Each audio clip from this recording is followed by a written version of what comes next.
Bom dia a todos.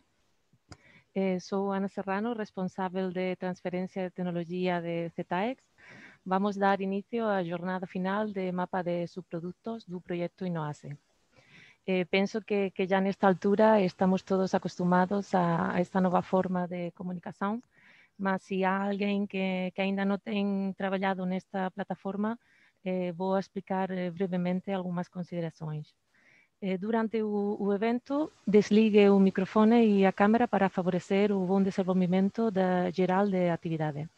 Pode fazer perguntas no chat e para facilitar a visualização da apresentação, habilite vista del hablante no canto superior direito para uma melhor visualização do ecrã partilhado pela pessoa que está a falar. Se tiverem alguma dúvida durante a jornada, só tem que escrever pelo chat. Espero que a jornada seja de vosso interesse e obrigada pela sua participação. Passo a palavra ao meu colega Rubén Sánchez.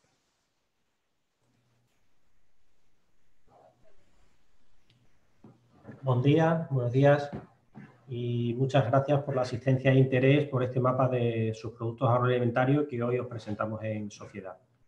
Lo primero que me gustaría hacer es agradecer el esfuerzo y dedicación de los técnicos que han participado y han hecho posible que hoy estemos aquí.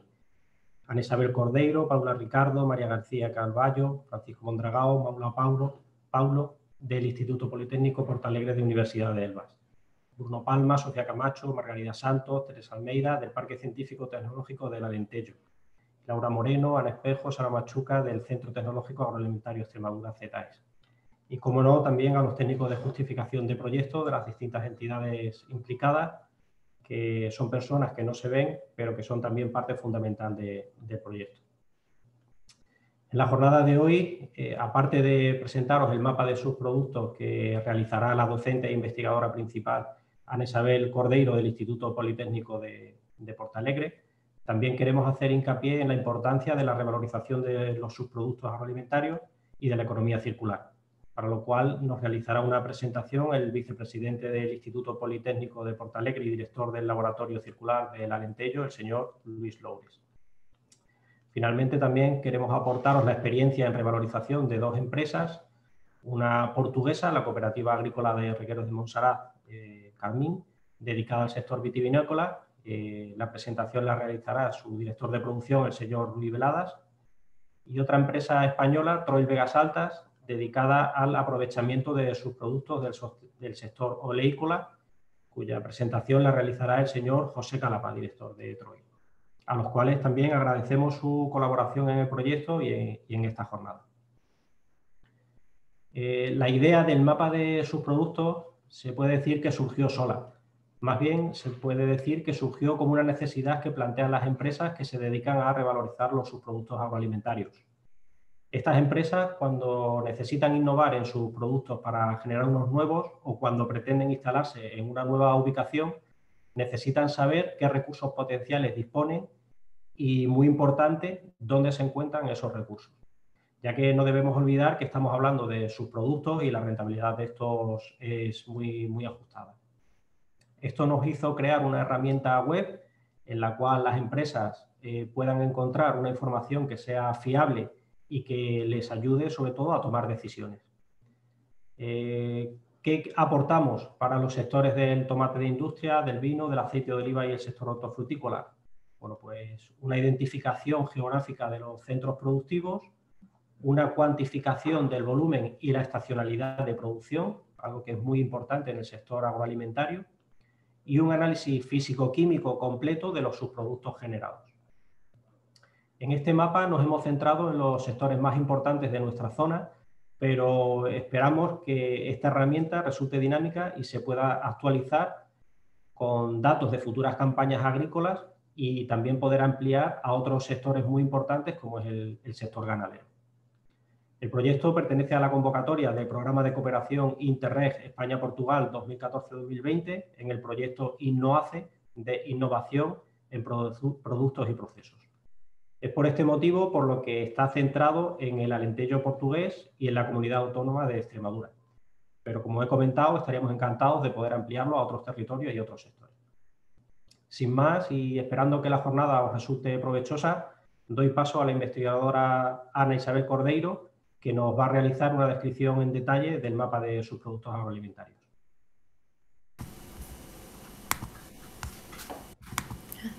Muito obrigada. Em primeiro lugar, bom dia a todos. Quero agradecer ao professor Luís de Louras, nosso vice-presidente, que apesar da sua agenda super preenchida, conseguiu encontrar aqui um buraquinho para poder estar presente e fazer uma apresentação fundamental sobre a economia circular. Agradecer aos nossos parceiros no CETAEX, na pessoa do Ruben, responsável pela área de engenharia, à Laura Moreno, a Ana Esperro e Sara Machuga, com quem trabalhei mais diretamente. Em relação aos meus parceiros do PACT, com a Margarida Santos e a Teresa Almeida, que também tivemos uma ligação bastante estreita em todo este processo, aos meus colegas da ESAI, à Graça Pacheco, ao professor Francisco Rodrigues e à nossa bolseira por pouco tempo, mas que foi fundamental, Mariana Paulo, e às nossas técnicas, primeiramente Paulo Ricardo e agora Cláudia Martinho. E aos nossos dois convidados, ao Dr. Rui Valadas e ao Dr. José Calema, e, como não podia deixar de agradecer a todos aqueles que se inscreveram e que estão presentes para que isto também tenha algum sentido do que estarmos apenas a falar entre nós, aqueles que trabalhamos no projeto. Antes de vos passar diretamente ao próprio mapa, vou falar um pedacinho sobre a necessidade de realizarmos este mesmo mapa de subprodutos agroalimentares nesta zona Euroassa. Os objetivos, como já disse o Ruben e foi bastante claro, elaborou-se este mapa dinâmico de subprodutos, e estes subprodutos agroalimentares que estão essencialmente produzidos nesta Eurorregião constituída por nós, Alentejo, Centro de Portugal e a Comunidade Autónoma da Extremadura Espanhola, para promover o seu posterior aproveitamento por todas as empresas que estejam interessadas nestes mesmos subprodutos. Para que isto aconteça, nós estabelecemos uma cooperação tecnológica entre estes três centros participantes, o CETAEX, o PACT e nós, Escola Superior Agrária, no Instituto Politécnico de Porto Alegre. As nossas atividades do projeto centraram-se essencialmente na localização, quantificação e caracterização dos diferentes subprodutos agroalimentares produzidos nesta mesma zona Euroassa. E tivemos em conta, essencialmente, podíamos ter escolhido muitos mais subprodutos, mas escolhemos essencialmente o olival, a vinha, as fruteiras e as hortícolas. Aqui identificamos, georreferenciamos locais que geram estes subprodutos. E o que fizemos? Quantificamos o volume, a temporalidade dessa produção, desse mesmo subproduto, e realizámos a avaliação de composição, tendo em conta as frações com interesse e as frações que são contaminantes. O porquê desta iniciativa? Esta dispersão geográfica da maioria das indústrias agroalimentares que existem na zona Euroassa fez com que grande parte destes subprodutos não sejam reaproveitados e desconhecer a sua existência, ou então também são transformados a grandes distâncias do local onde eles são produzidos. Logo, isto torna-se difícil para estes agentes económicos detectarem a sua existência. Aqui entramos nós como um ponto de partida ou de ligação entre estas duas situações. Por vezes o que acontece é que este afastamento geográfico entre a área de produção e a possível área de reaproveitamento resulta nesta diminuição de potencial de utilização deste mesmo subproduto. Mas ao desenvolvermos este mapa, que já vos passarei a seguir a mostrar estas mesmas imagens dos nossos 4 produtos essenciais, acontece que conseguimos auxiliar, ou pelo menos é o nosso objetivo, um setor que está em expansão, como é a utilização, gestão e a valorização destes mesmos subprodutos, numa ótica cada vez mais atual da economia circular, que de seguida o Dr. Luís Loures irá vos fazer uma exposição bastante específica.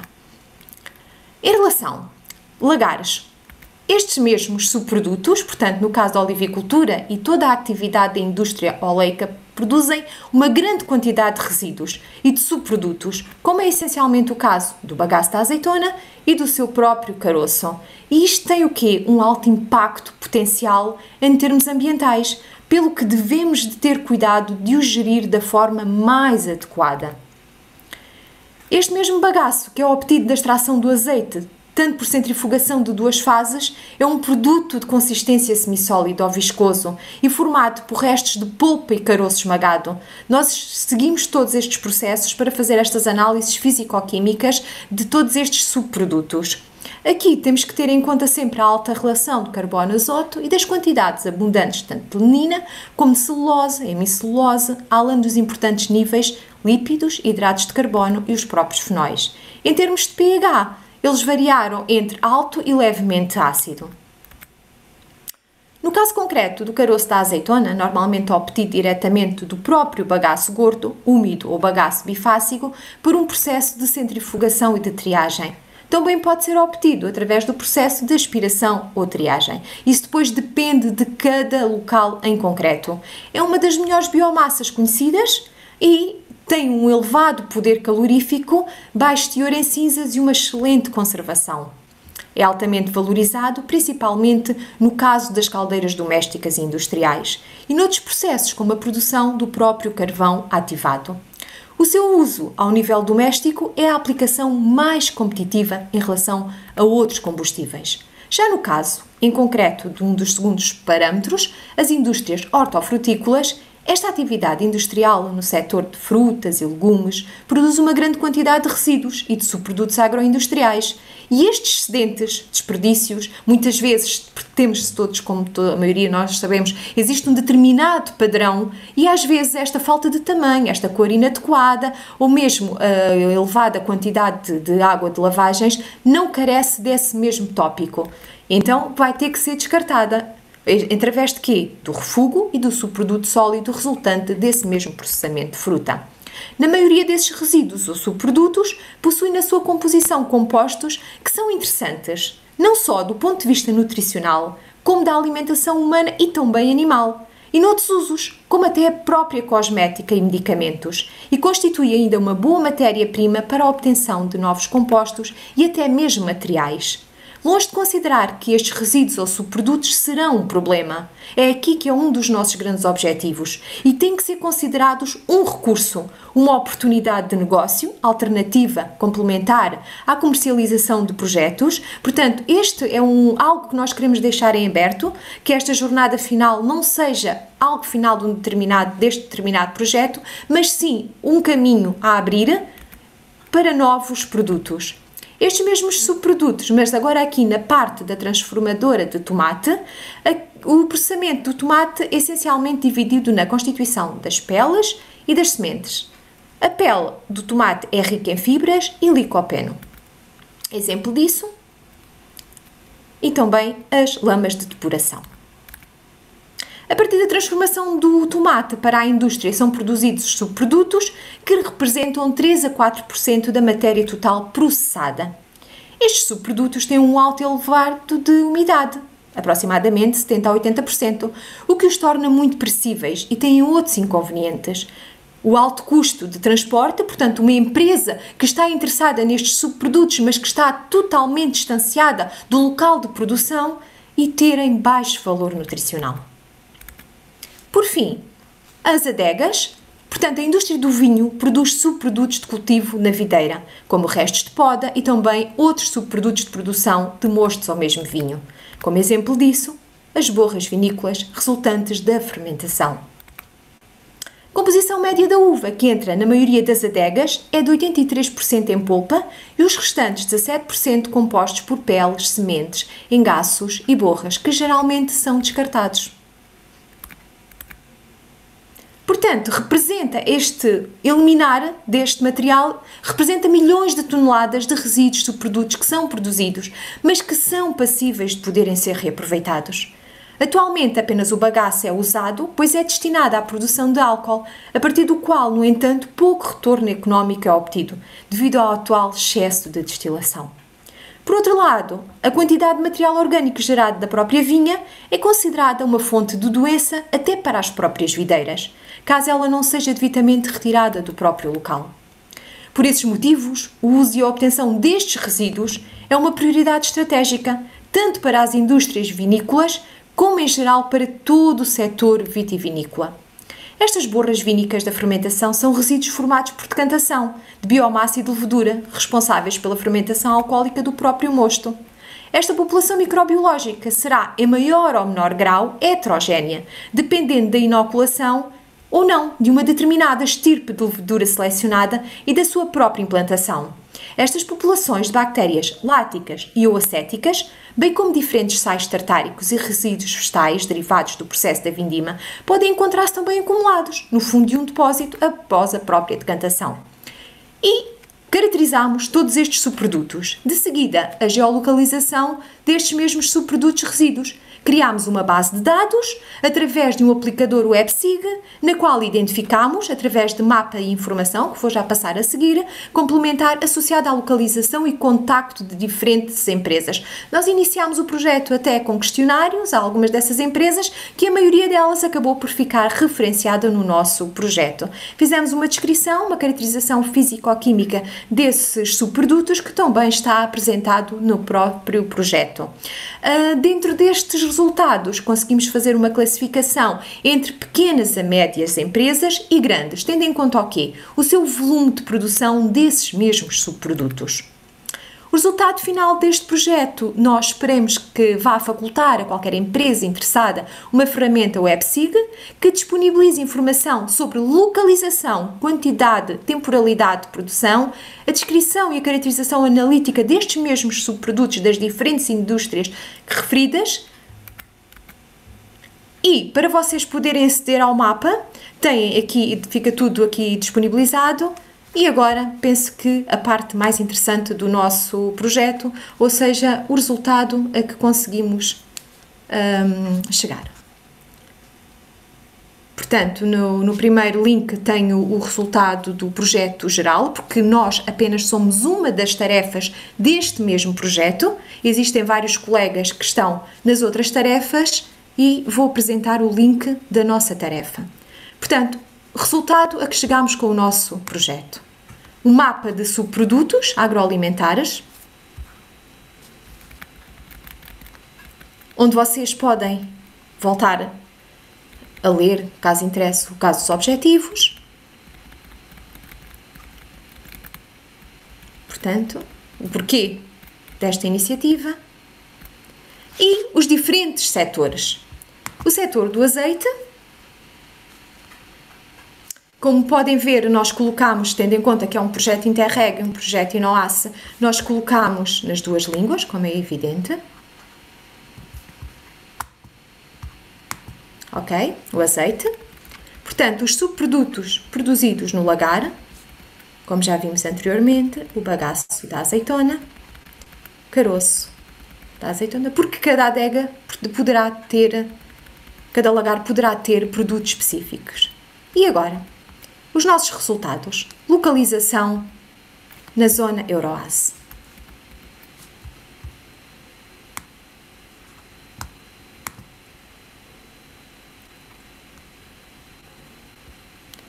Onde nós fizemos a classificação, como podem observar através da legenda. Portanto, todos os lagares de médias e pequenas dimensões e os lagares de grandes dimensões.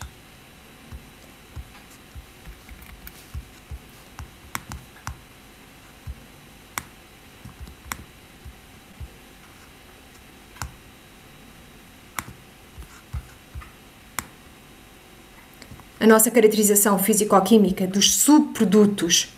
E aqui foi onde também tivemos um apoio fundamental dos nossos parceiros do CETAEX, com recolha de material a nível da Extremadura, e nós, Escola Superior Agrária, em partilha com o PACT, recolhemos o nosso material ao nível do Alentejo.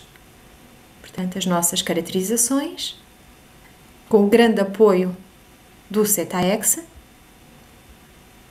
onde depois podem analisar e comparar as diferenças, e quem estiver interessado nestes subprodutos, analisando de forma mais concreta todas as características. Portanto, azeite, hortofruticultura,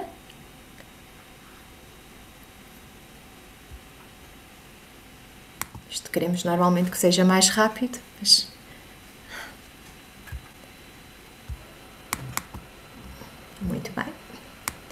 Da mesma forma, os subprodutos, o refugo, subproduto sólido.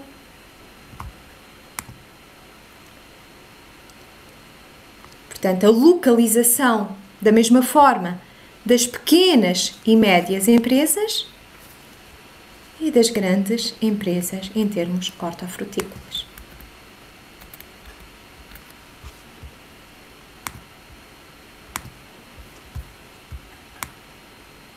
Caracterização, novamente, física e química, tendo em conta a recolha destes mesmos resíduos nas duas zonas, portanto, nectarinas, como por exemplo, pezes paraguano, as maçãs no Alentejo, framboesas no Alentejo, figos da Índia no Alentejo, ameixas no Alentejo. No setor do tomate, portanto, tomate para indústria, os subprodutos produzidos nas indústrias transformadoras do tomate, as peles e sementes, as lamas de depuração e o mapa. Portanto, quem estiver interessado, é uma das áreas que está menos expandida. Portanto,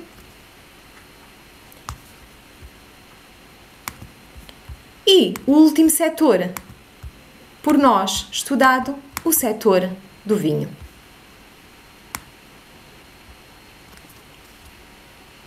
Portanto, a obtenção de combustível, a obtenção de álcool, como já foi referenciado por mim anteriormente, as borras vinícolas da fermentação e a localização. Como podemos comparar com o setor anterior, a grande diferença. Portanto, as adegas médias e pequenas e as adegas grandes novamente aqui ao nosso lado. Da mesma forma como fizemos para os três setores anteriores, a caracterização físico-química dos subprodutos procedentes das adegas de ambos os lados, portanto, tanto na Extremadura como no próprio Alentejo. Deixamos aqui uma notinha de quem somos e a forma de entrarem em contacto conosco.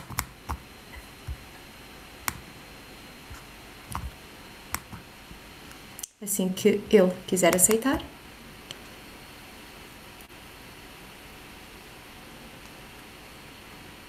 Muito bem. Portanto, alguma dúvida, qualquer esclarecimento, como já mencionei anteriormente, um seguimento, o CETAEX, através do mail do colega Ruben, Instituto Politécnico de Porto Alegre, através do meu mail, e do Parque do Alentejo da Ciência e Tecnologia, através do mail geral ou da colega da Margarida. Portanto, espero que tenham gostado, que seja do vosso interesse voltar a rever o nosso mapa com mais atenção, tendo em conta o limite de tempo que temos, e passo agora a palavra ao nosso vice-presidente, o Dr. Luís Loures.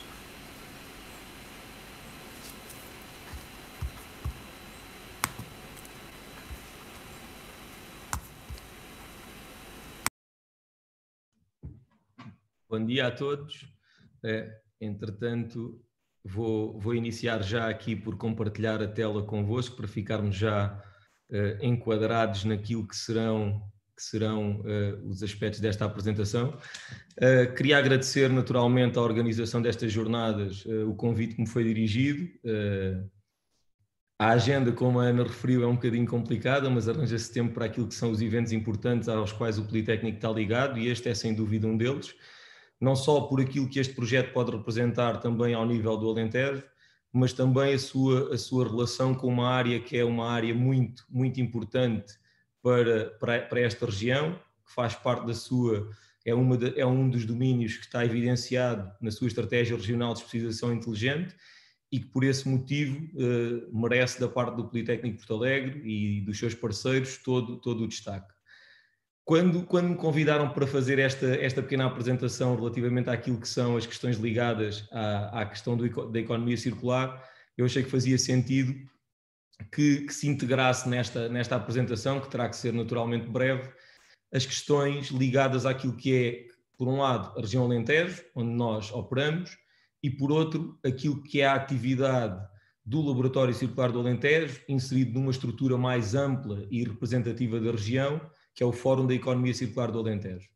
Dentro destas questões, o objetivo desta apresentação não se pretende tornar exaustivo ao nível da economia circular, mas pretende apenas dar uma visão daquilo que são alguns dos bons exemplos que nós temos no Alentejo e o facto de eles terem uma temporalidade até bastante diversa daquela que, através da qual começámos a falar todos de economia circular, ou seja, a partir da qual a economia circular entrou um bocadinho nas nossas vidas e na moda da descrição contemporânea.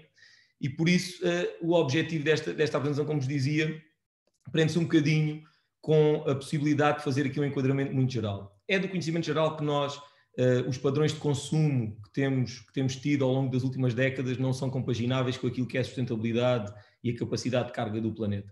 E por isso é cada vez mais crucial e reconhecido que nós temos que alterar aquilo que é um processo, eu diria, dinâmico da questão específica da tipologia de consumo que tínhamos, baseada numa lógica linear, numa economia linear de utilização de recursos, o seu consumo e depois o seu descarte, e deixarmos de ter uma política que considera, muitas vezes no fim de vida dos processos, algo que nós anteriormente chamávamos de resíduo, e que por esse motivo até era taxado, no caso português, ao nível do ambiente, e que agora chamamos de subproduto. E ao chamarmos de subproduto, pensamos numa lógica de atribuir a esse bem, que é um bem material, e às vezes até não material, uma nova vida e uma nova possibilidade de entrar novamente num ciclo produtivo que lhe confira valor acrescentado e capacidade de conferir dinamismo a este nível empresarial, não só local, mas também a nível nacional e até internacional. Uma das questões que nós temos abordado muitas vezes e que evidencia o problema que temos quando estamos a falar da questão da necessidade da linearidade transversal, de converter esta linearidade da economia numa economia circular, penso um bocadinho com isto. Nós olhamos para o mundo de uma forma global e pensarmos nestes dados muito interessantes do Global Footprint Network, apresentam-nos uma ideia que é mais ou menos objetiva daquilo que impera fazer a curto prazo. Nós sabemos que os padrões de consumo que temos atualmente em alguns países não são compagináveis com aquilo que é a sustentabilidade do planeta. E se nós pensarmos de uma forma muito prática, apenas a título de exemplo, se todos nós vivêssemos ao nível ou com os padrões de consumo de determinados países, vocês têm aqui no lado direito do diapositivo, se nós vivêssemos todos da forma que vivem os australianos ou que vivem os norte-americanos, nós precisávamos de 5 planetas para conseguir suportar o nível de consumo e de atividade que temos. Portugal, se repararem aqui na imagem, aparece mais ou menos, eu diria, não bem a meio, um bocadinho atrás de meio da tabela. Neste caso a tabela é exatamente ao contrário, porque quanto mais cedo a data, pior a nossa performance a nível internacional, e conseguimos perceber que o nosso padrão de consumo é um padrão de consumo que é muito pouco sustentável e que obrigatoriamente temos que conseguir converter. Se pensarmos no caso da Espanha, aparece inclusivamente no top 10 ao nível daquilo que seriam as alterações que era necessário introduzir aos padrões de consumo. Isto é não só verdade para determinados, para a questão da dimensão do planeta, mas é também verdade se olharmos para aquela que é a dimensão dos próprios países relacionada com os seus padrões de consumo. Ou seja, por exemplo, usando outra vez no nosso caso, ou no caso dos nossos vizinhos espanhóis, a Espanha teria que ter uma dimensão 2,9 vezes maior para suportar a tipologia de atividade de acordo com os dados da Global Footprint Network. E isto, obviamente, tem que nos preocupar. Agora, quando pensamos nisto, pensamos sempre numa lógica de como é que nós vamos alterar os procedimentos e como é que esses procedimentos efetivamente podem entrar na vida diária das populações, das empresas, das pequenas empresas, das grandes corporatividades nacionais e internacionais. E para isto é preciso mudar mentalidades. E quando nós estamos a pensar em mudar mentalidades, nós estamos a pensar efetivamente no quê? Estamos a pensar efetivamente em como é que a mensagem chega às pessoas. E a forma como fazemos essa mensagem chegar às pessoas é muito importante. O exemplo prático é o exemplo que eu costumo dar com uma t-shirt. Quando nós compramos uma t-shirt, não pensamos efetivamente no impacto que essa t-shirt tem a nível global. Qual é a pegada ecológica dessa t-shirt? Qual é o impacto que esse bem simples e diário, de uso diário da maior parte das pessoas, que impacto ele tem na realidade? Mas se nós pensarmos um bocadinho, nós verificamos que, por exemplo, para uma simples t-shirt é responsável pelo consumo de 2.700 litros de água e pela produção de 10,75 quilos de dióxido de carbono. Porquê? Porque nós usamos a t-shirt, lavamos a t-shirt é produzida em geografia diversa, tem que ser transportada e tudo isso tem um impacto dentro da escala global. A realidade é que estudos indicam que 90% da população que tem preocupações ligadas às questões da sustentabilidade e economia circular não tem esta noção. E isto quer dizer o quê? Quer dizer que se aqueles que se preocupam têm dificuldade em ter esta noção, aqueles que não se preocupam muito mais distantes estão dessa realidade. E por isso, quando nós pensamos nisso, embora cada vez mais a questão do natural e da sustentabilidade tenha ganho força a nível internacional e hoje em dia mais de 2/3 da população tem preocupações com a sustentabilidade e está disposta a pagar mais pelos produtos para garantir processos sustentáveis e ligados a práticas de economia circular, a realidade é que é preciso introduzir este conceito e esta ideia dentro de uma teoria de circularidade. E então, como é que nós podemos fazer isso?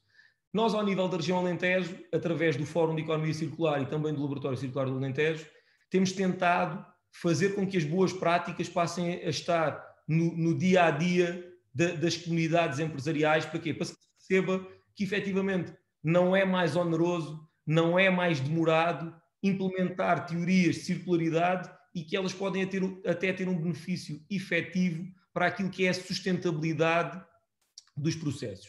E, neste sentido, eu vou-vos dar alguns exemplos da região Alentejo, da forma como temos trabalhado e, efetivamente, este projeto, ao nível do mapa de subprodutos, constitui, sem dúvida, um avanço muito significativo, porque muitas vezes a maior dificuldade que as empresas e as corporações têm prende-se com a quantificação dos seus subprodutos.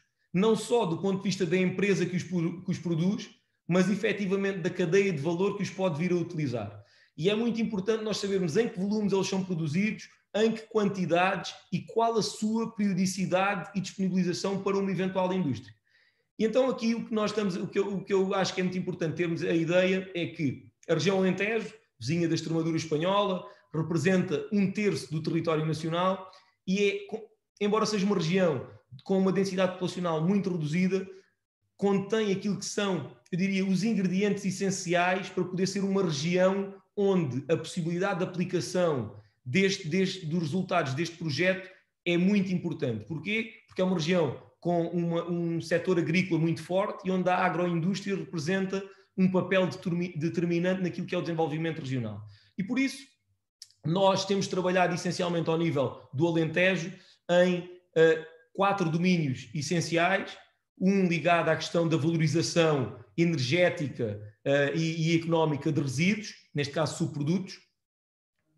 Um deles, que é muito importante para nós, prende-se com os resíduos de construção e demolição, ou seja, são um problema muito significativo da região, essencialmente a sua deposição ilegal, e por isso a sua valorização adquire neste cenário um aspecto crucial e determinante para a sustentabilidade da paisagem. A questão do agronegócio e da produção sustentável, muito bem abordados pela Ana, na questão daquilo que são as principais produções a nível regional, e depois a questão do ecodesign, que nós achamos que é crucial. Porquê? Porque é muito importante que haja cadeias de valorização das ideias ligadas à economia circular, para que elas possam ser escaláveis e transferíveis para a indústria. Ou seja, neste aspecto, o Sistema Regional de Transferência e Tecnologia, coordenado pela Comissão de Desenvolvimento Regional, é crucial neste processo. E por isso, nós temos uma estratégia regional que está muito alinhada com a estratégia nacional, que é fundamentada assim de forma esquemática nesta imagem que eu partilho agora convosco, e que de alguma forma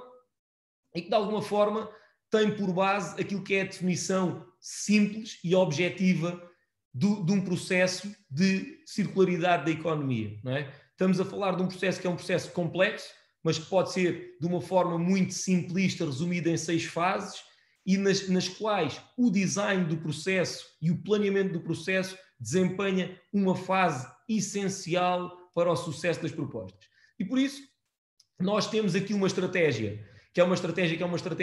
que, sendo circular, acaba por ser linear na forma do pensamento, ou seja, estamos a falar num pensamento de projeto crítico, eu diria crítico para a questão e para que a economia circular possa vingar a nível regional. Primeiro é preciso apelar àquilo que é a sensibilidade das pessoas e temos que falar, eu costumo dizer em tom de brincadeira, temos que falar ao coração. Se nós não conseguirmos envolver todos os atores regionais dentro do processo, é muito complicado que a economia circular tenha um impacto significativo a nível regional. Depois é preciso definir de forma muito clara quais é que são os objetivos estratégicos e não conseguimos lutar todas as lutas ao mesmo tempo. E então temos de definir setores críticos e foi isso que tentámos fazer ao nível da região Alentejo e obviamente que o agronegócio, a agroindústria, a produção sustentável são um desses domínios. Depois é preciso ter ideias, é preciso pensar como é que geramos valor em produtos que até há tão pouco tempo eram um resíduo e um problema. A Ana falou, no caso do bagaço de azeitona, nós produzimos quantidades imensas de bagaço de azeitona, temos tido vários projetos financiados na área do seu reaproveitamento ao nível da agricultura, da fertilização, estamos atualmente a trabalhar em projetos muito específicos da utilização para cosméticos e até da valorização energética do resíduo. E por isso é importante ter ideias, testar essas ideias, transformá-las em protótipos e depois transferi-las para a indústria. E esta é a fase onde nós estamos menos avançados, ou seja, nós temos muito desenvolvimento tecnológico, muita inovação, mas depois falhamos muitas vezes em que este produto seja efetivamente implementado na indústria e represente efetivamente um valor acrescentado do ponto de vista económico. E por isso, sem me querer alongar muito, eu vou-vos dar apenas 3 exemplos muito básicos de como é que a perspectiva é quase tudo dentro da questão da economia circular e para que nós possamos vingar com estes processos a nível regional, nacional e internacional. Se nós pensarmos, por exemplo, no ciclo de vida do café, a região Alentejo tem sediada em Campo Maior, a Delta, o maior produtor de café a nível europeu e que tem, do ponto de vista geral, um impacto muito, muito significativo e preocupações ligadas às questões da sustentabilidade e da economia circular há muito tempo. Mas nós, quando pensamos no café, e se nós pensarmos no café, por exemplo, ao nível norte-americano, uma das principais empresas é a Starbucks. Todos conhecem, todos já foram possivelmente ao Starbucks e todos conhecem. A Starbucks é uma das empresas que tem o pior desempenho do ponto de vista de pegada ecológica a nível mundial. E porquê? Porque produz numa geografia, transforma noutra e consome noutra. Ou seja, o simples processo do café acaba por ter um impacto enorme. E como é que esta entidade consegue, digamos, compensar isso? Compensa isso com algumas práticas ligadas à questão da sustentabilidade, da utilização de materiais reciclados, mas isso não altera aquilo que é o impacto desta atividade a nível mundial. Mas ainda assim, nós do ponto de vista da perspectiva, se antes de vos dar esta informação eu vos perguntasse, ligado ao café, para me darem uma empresa que tivesse uma pegada ecológica muito significativa, se calhar ninguém se ia lembrar de Starbucks. E isto é o quê? Isto tem a ver com a questão específica da parte da perspectiva. E nós na região Alentejo temos tentado compensar esse aspecto. Nós temos uma região muito, muito grande em termos de área, com paisagens lindíssimas, como podem ver aqui neste diapositivo, e que tem o quê? E que tem efetivamente benefícios específicos ao nível da aplicação da teoria da circularidade. E como é que nós fazemos isso?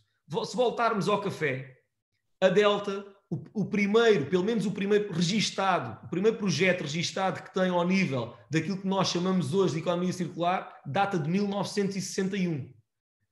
E conseguimos perceber que em 1961 ainda nem sequer falávamos bem em desenvolvimento sustentável, que só aparece em 1987. E já nessa altura, esta empresa tinha preocupações muito específicas com aquilo que era a circularidade dos seus processos. Mais recentemente, nós temos exemplos muito críticos, por exemplo, da reutilização das cápsulas de plástico, do ponto de vista como é que uma empresa como a Delta tem ligado isso ao nível da região. Mas a questão passa com a perspectiva que nós fazemos disso. Ainda há pouco tempo, não sei se tiveram conhecimento disso ou não, a Delta tem um protocolo para que das borras de café faça produção de cogumelos. Agora, nós, ainda no ano passado, desenvolvemos um projeto e das borras de café fizemos pellets para aquecimento de habitações familiares e também para a produção de energia.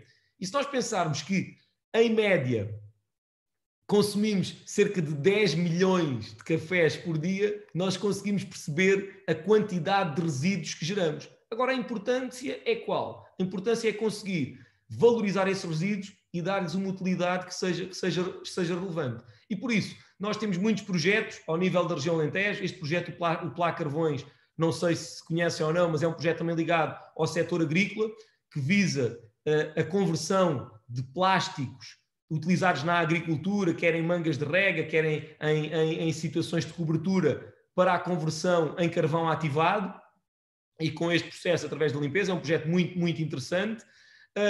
Temos outros projetos de escala menor, que têm a ver com um projeto que foi coordenado também ao nível da região Alentejo, que era o projeto Prototyping, no qual o Politécnico participou através dos seus alunos de mestrado e que visou criar estratégias de design e de sustentabilidade para marcas e empresas muito pequenas, quer ao nível da transformação do produto, quer ao nível da sua comercialização. E tenho aqui apenas dois exemplos, o exemplo da Picos de Sabor e o exemplo da produção biológica das bagas de goji. E são exemplos, eu tentei sempre trazer os exemplos ligados à agricultura para que se perceba como é importante esta questão do mapa dos subprodutos. Porque aí nós vamos conseguir ter toda a cadeia de valor devidamente informada e conseguir assim atingir este objetivo que é o meu último diapositivo e que tem a ver com isto, que é, se nós quisermos efetivamente seguir uma prática de economia circular, nós temos que ser capazes de cumprir este processo. Ou seja, em jeito de brincadeira, nós temos que ser smart. E quando dizemos que temos que ser smart, ao nível da questão de design thinking, nós falamos efetivamente em os dados têm que ser específicos. Quando nós temos um mapa de subprodutos, é muito importante, não podemos fazer um mapa de subprodutos que seja geral para todo o processo da agroindústria, ele tem que ser específico para o amendoal, específico para o tomate, específico para o óleo, tecnologias diferentes, de desenvolvimentos diferentes, e por isso ele tem que ser específico. Depois tem que ser mensurável, ou seja, nós temos que conseguir quantificar, e é este um dos grandes benefícios deste projeto, porque nos está a dar uma visão, uma radiografia quase perfeita daquilo que é o sistema e o ecossistema produtivo ao nível da geração de subprodutos. E eu espero que agora, com base neste projeto, se tenha a capacidade de beber desta informação e informar e ir enriquecendo estes dados com outros subprodutos que nós também produzimos ao nível da região Euroace e que são determinantes ou podem ser determinantes para a valorização da circularidade da economia. Depois ela tem que ser possível de realizar, tem que ser atendível. Nós temos que conseguir efetivamente implementar os processos. Depois os processos têm que ser relevantes. Quer dizer, nós não podemos produzir 200 quilos de um resíduo e dizer que aquilo é um problema para a região. Não podemos. Temos que começar com os processos que são efetivamente relevantes e que têm um impacto significativo. E depois elas têm que ser definidas ao nível do tempo. Ou seja, todos estes processos têm que ter uma temporalidade. Porquê? Porque nós sabemos que as mudanças ocorrem a uma velocidade muito rápida e aquilo que é um problema hoje não é um problema amanhã. E aquilo que não era um problema hoje será um problema amanhã. Por isso os processos têm que ser muito rápidos, têm que ter temporalidades muito específicas para que consigamos fazer isto. Por isso eu dizia, em jeito de conclusão, se nós conseguirmos ser smart, nós conseguiremos efetivamente fazer com que os dados que este projeto nos ajudou a recolher tenham efetivamente um impacto muito positivo a nível regional e possam efetivamente contribuir de forma determinante para a valorização de subprodutos e efetivamente para consigamos ganhar escala e valor acrescentado naquilo que até há muito pouco tempo era por nós retratado ou como lixo ou como resíduo. E é um bocadinho esta a mensagem que eu vos queria dizer e deixar aqui naturalmente a disponibilidade do Politécnico de Porto Alegre e do Laboratório Circular para aquilo que entenderem. Muito obrigado e agradecer mais uma vez o convite que me foi dirigido e estou à disposição para aquilo que considerarem conveniente.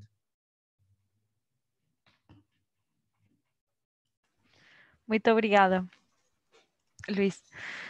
Bueno, pues damos paso a la segunda parte de la jornada en la que vamos a presentar boas prácticas na utilización de sus productos na economía circular y damos paso a Rui Veladas, director de producción de Carmín.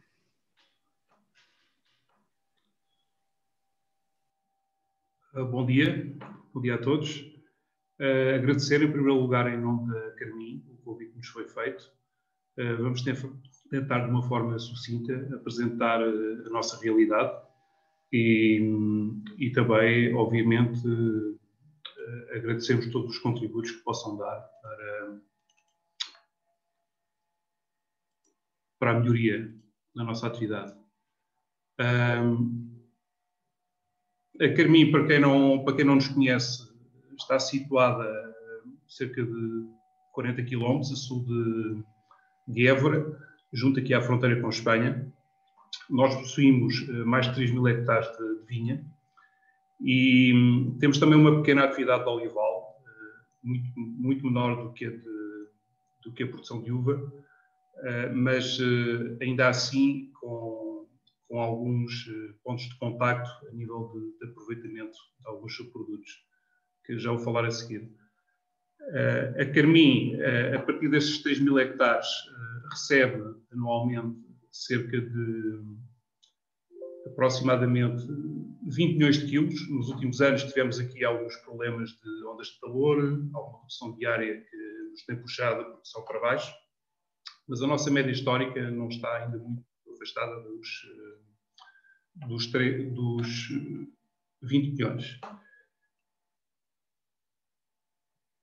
Os subprodutos da nossa atividade, no que diz respeito à vitivinicultura, são os que vêm aqui e estes são atualmente os destinos que estamos a dar. Alguns relativamente recentes, o caso aqui da compostagem no Igaço, outros já implementados há bastantes anos, quase desde o início da nossa atividade. Dizer já agora que nós aderimos à norma 14.001 há mais de 10 anos atrás. Há 4, 5 anos aderimos também ao PSVA, ao Plano de Sustentabilidade da Comissão Vitivinícola da nossa região. E com a participação nestas duas atividades, acabámos por, digamos que, criar uma rotina de analisar os problemas relacionados com resíduos efluentes e também com os subprodutos da nossa atividade.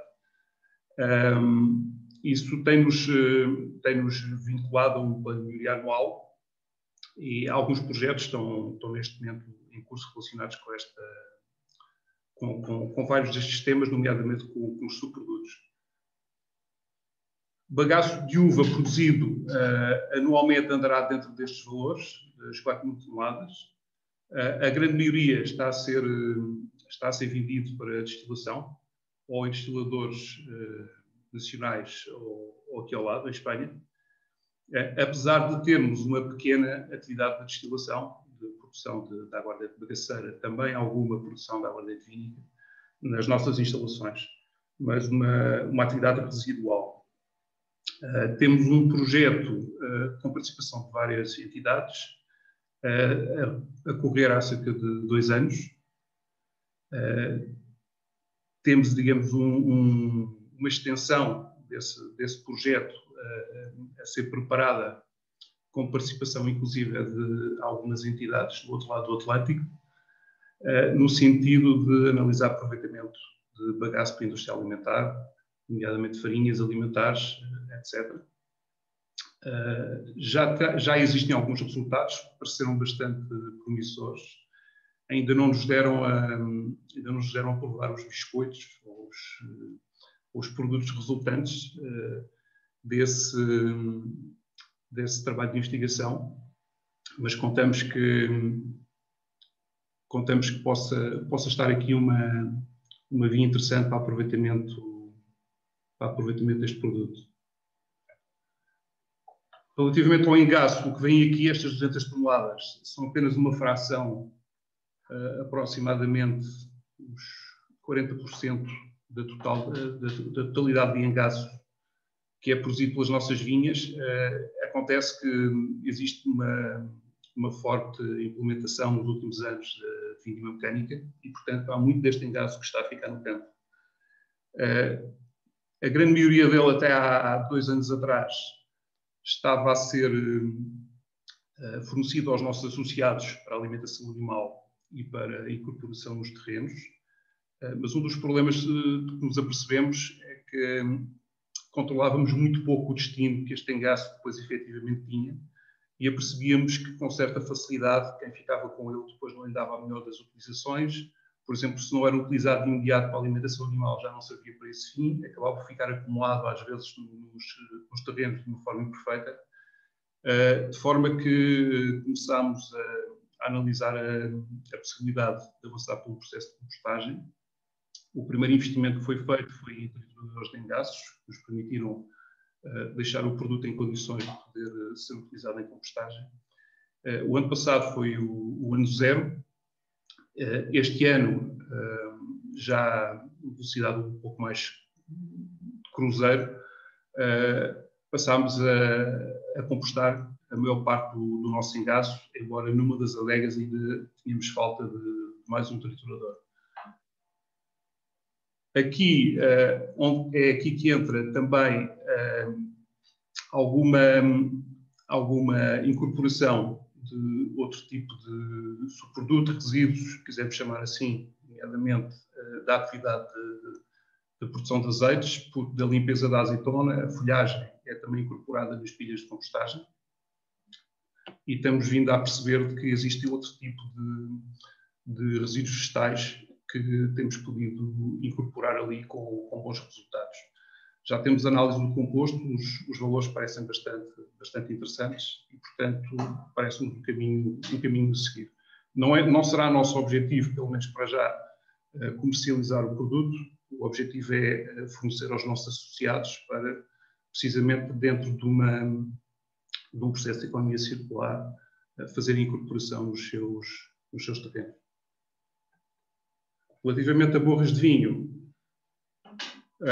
nós produzimos anualmente perto destas 630 toneladas, a totalidade é vendida para destiladores, não apenas para destilação, também para purificação de ácido tartárico.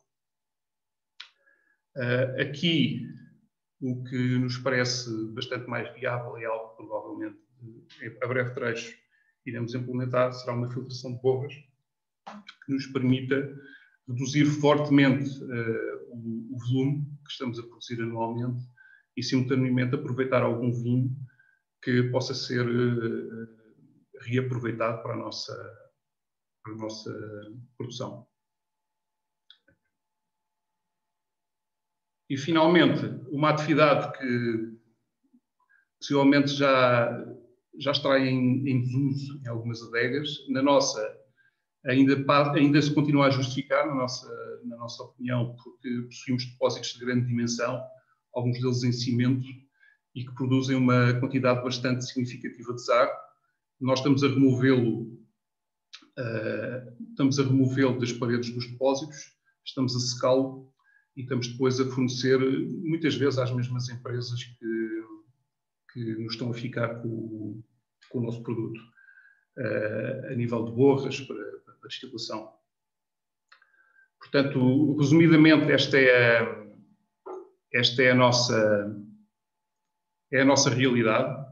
Temos, de facto, alguns projetos, uns um pouco mais adiantados, como o processo de compostagem outros ainda numa fase embrionária, mas é algo que vos garanto que entra na nossa rotina de análise da nossa atividade e é algo que damos cada vez mais importância do ponto de vista da otimização de tudo o que aqui fazemos. Última palavra para o que se passa fora das nossas instalações industriais. Nós temos os tais cerca de 3 mil hectares de vinha, algumas centenas de hectares de olival, e o que temos feito a esse nível, para lá do conseguimento direto, é, por exemplo, no nosso plano de qualidade, que paga cerca de 30% mais pelas uvas que estão dentro desse mesmo plano e que tem, obviamente, as questões relacionadas com controles de maturação à parcela, etc., mais direcionados para a qualidade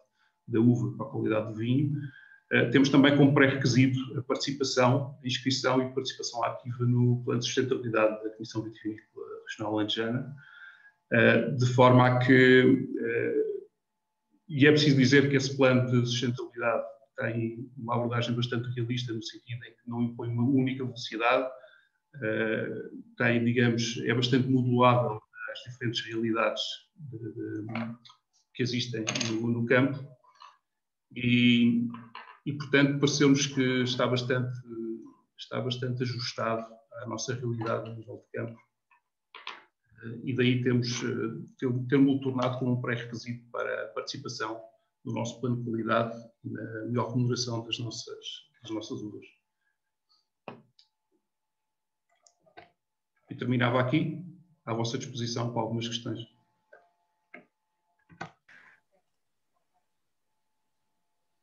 Muito obrigada, Ruiz, por la participación y vamos a dar paso a la participación de la empresa española que está con nosotros, José Calama, gerente de Troil Vegas Alta. Cuando quiera.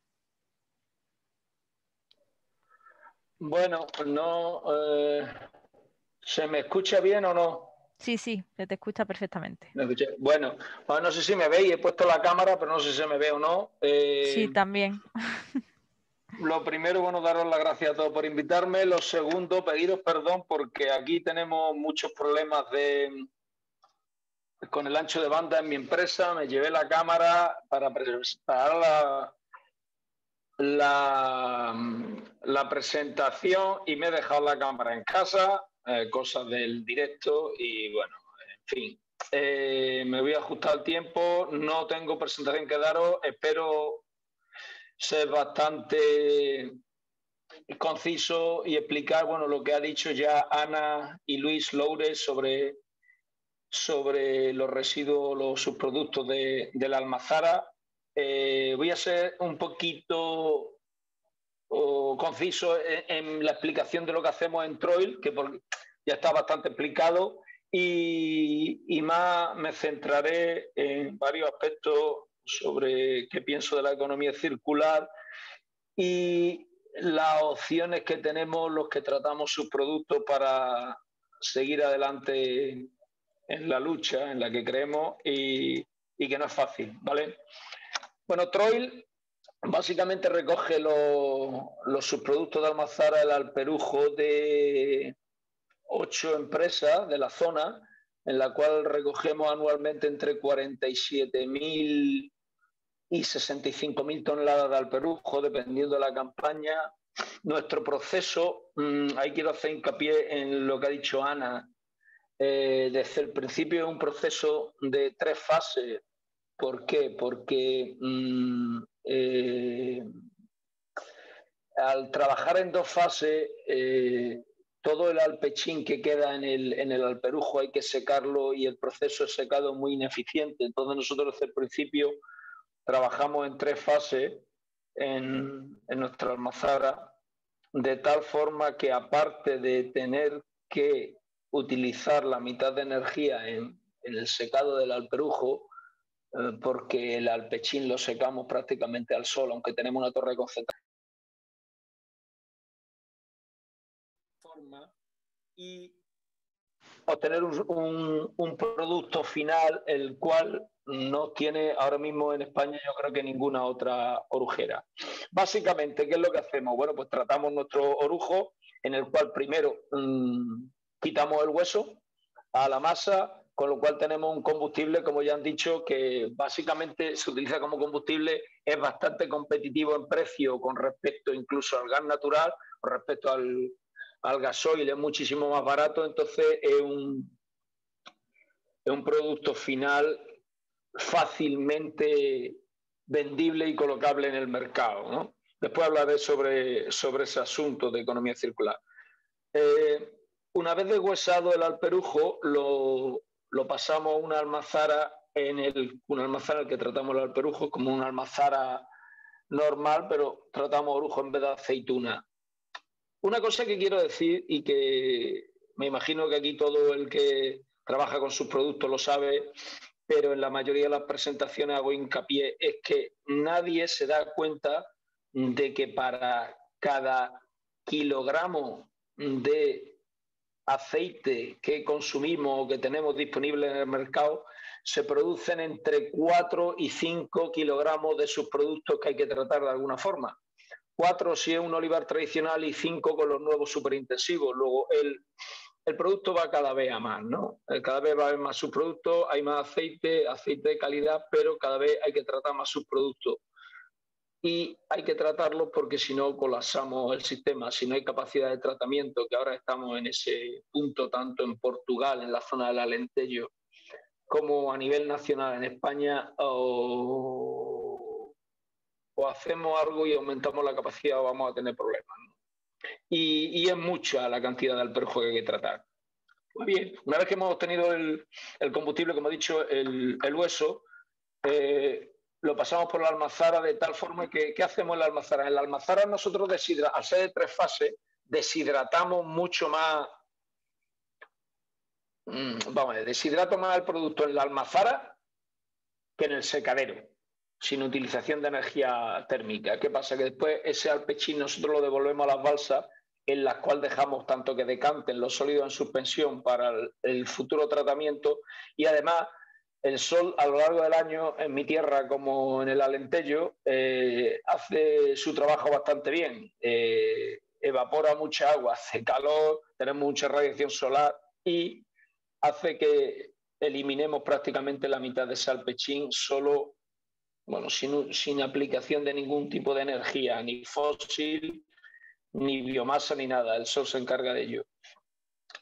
Una vez, el propósito de nuestra almazara, más que obtener aceite de orujo crudo, que es lo que sostiene, es deshidratar y ahorrar energía en el proceso de secado. Entonces, mira, perdonadme que no tenga ningún gráfico, pero es que no puedo conectarme con el ordenador, o no sé, soy bastante torpe en este asunto y lo estoy haciendo desde el teléfono. Entonces estoy dando unas notas, ¿vale? Resumo, alperujo, quitado el hueso, paso por la almazara y obtengo tanto aceite de orujo de oliva como alpechín, que ya os diré qué hacemos con el alpechín. Ese producto que nos queda ya, el orujo de 3 fases, tanto deshidratado como deshuesado y parcialmente, y al que le quitamos un 40% de la grasa que tiene, lo pasamos a un secadero. Entonces, en el secadero, pasamos de una humedad de un 62%, que es como llega más o menos, hasta el 10%. Y tenemos 2 productos. Tenemos orujo graso seco, cuyo destino básicamente es una mezcla de pulpa de aceituna seca y hueso, y su destino es extractora, la extractora normal de Sano, en la cual se obtiene aceite de orujo de oliva, ¿vale? Y por otra parte obtenemos pulpa. La pulpa antiguamente la dedicábamos sobre todo a extractora, pero dado que, que el tratamiento de sus productos o te diferencias de los demás y te hace más competitivo, o al final pues no eres competitivo, y por mucho que estemos convencidos de que hay que tratar orujo, sales del mercado porque te arruinas como empresa. ¿Qué hemos hecho? En Troll llevamos mucho tiempo diversificando nuestros productos. Entonces, intentar coger vías alternativas en las cuales el mercado te permita seguir vivo. Entonces, en la pulpa, desde hace años que trabajamos en incorporarla en piensos para alimentación animal, y bueno, últimamente hemos dado un salto cualitativo, hemos mejorado la separación de esa pulpa y cada vez la utilizamos más alimentación animal. Yo espero ya que este año de todo el orujo seco, ya os digo que alrededor de un 70% de la parte mía es pulpa. Yo creo que este año ya no llevaré nada extractora, gracias pues, a un trabajo de machaca continua durante los últimos 10 años, y tiene un valor,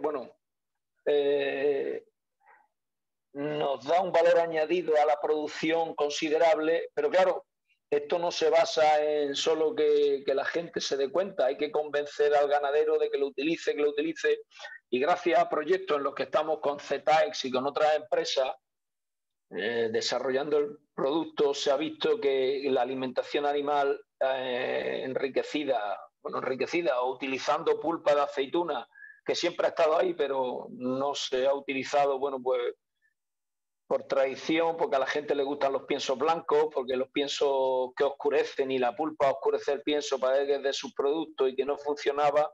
Pues gracias a todos esos proyectos y a que la gente se va dando cuenta, se está introduciendo cada vez más, dando un mayor valor añadido y un beneficio a la cuenta de resultados de la empresa, que al final parece que es lo único que importa. ¿Por qué se está utilizando más la pulpa animal la pulpa seca en alimentación animal? Bueno, pues se utiliza porque la pulpa tiene mucho ácido oleico, que es un ácido graso omega 9, que influye en procesos inflamatorios, y a todos los animales a los que se les ha dado, pues primero, además que está más sano, que aumenta la grasa infiltrada, que son más ricos, que esa grasa es más rica en ácidos grasos monoinsaturados. El animal parece ser que al tener menos procesos inflamatorios por las propiedades del omega 9, pues parece que engorda mejor y todo. En eso estamos ahora, pero si se han convencido ya los que les dan de comer, parece que por muchos proyectos que hagamos, como no convenzamos al que lo utiliza, no conseguimos nada. Entonces, por esa parte estamos trabajando ahí. Tengo otro proyecto nuevo en el cual empezaremos a funcionar pronto, que es utilizar esa pulpa por lo mismo, por la riqueza en ácido omega 9 en la alimentación humana, pero para eso hay que mejorarlo más. También estamos intentando, y lo hago al ZTAE, desarrollar productos, moléculas funcionales en otro proyecto de tal forma que de la pulpa, que es rica en ácido maslínico y escualeno, extraerlos para ver si se puede utilizar tanto en suplementación humana como en cosmética. Muy bien por ahí. Y después el alpechín concentrado, que es el producto, yo espero que sea mi producto estrella, ya lo es, pero que siga siéndolo. Lo separamos y es un alpechín, algo que siempre ha estado fuera de mercado, que nadie creía en él, que siempre es malo, contaminante y tal. Pues entró y lo concentramos hasta un 50% de humedad, y a partir de ahí hacemos varias cosas. Por una parte, se extraen antioxidantes hidroxitirosol, la mayoría hidroxitirosol, el cual se utiliza para cosmética y como suplementación humana. Es un antioxidante potentísimo. Y una vez que se extrae, queda otro producto que es alrededor del 91-92% de ese alpechín concentrado, al cual se nos han extraído los antioxidantes, que todavía tiene un alto poder fertilizante, y lo vendemos como fertilizante. Si hay productos, si la economía circular se basa en que no haya residuos ni nada, entró y con el alpechín circulamos, damos varias vueltas al círculo, porque no solo concentramos, lo vendemos como antioxidante para extracción de antioxidantes, sino que nos devuelven lo que queda y eso se vuelve a vender como fertilizante. Luego de ahí que sea el producto estrella. Y ahora mismo estamos trabajando también en la extracción de carbono orgánico para encapsular nanopartículas de hierro, y el carbono se va a extraer del alpechín también. Entonces, hay mucho potencial y y yo creo que va a ser nuestro producto estrella. En cuanto, me quedan 3 minutos, no quiero extenderme más, en cuanto a lo que ha dicho el compañero Luis sobre economía circular, aparte de que hay que estar convencido de que hay que hacerlo, de que es necesario, de que el mundo no soporta el sistema de consumo que tenemos y que mucha gente sí tenemos un compromiso medioambiental por conciencia, por educación, por lo que sea. Yo creo que si toda esta industria de sus productos no la hacemos más competitiva, como sea, como estoy haciendo yo, como está haciendo todo el mundo porque no queda más remedio, como no proveamos de un acceso más accesible a todos los subproductos como el hueso, como la pulpa de aceituna en mi caso, como cualquiera, tiene que haber un sistema de distribución de tal forma que somos cada vez más cómodos. Entonces, el dinero es muy importante, el que seamos competitivos, el que el combustible sea más barato que el gasoil es importantísimo, sí, no cabe duda.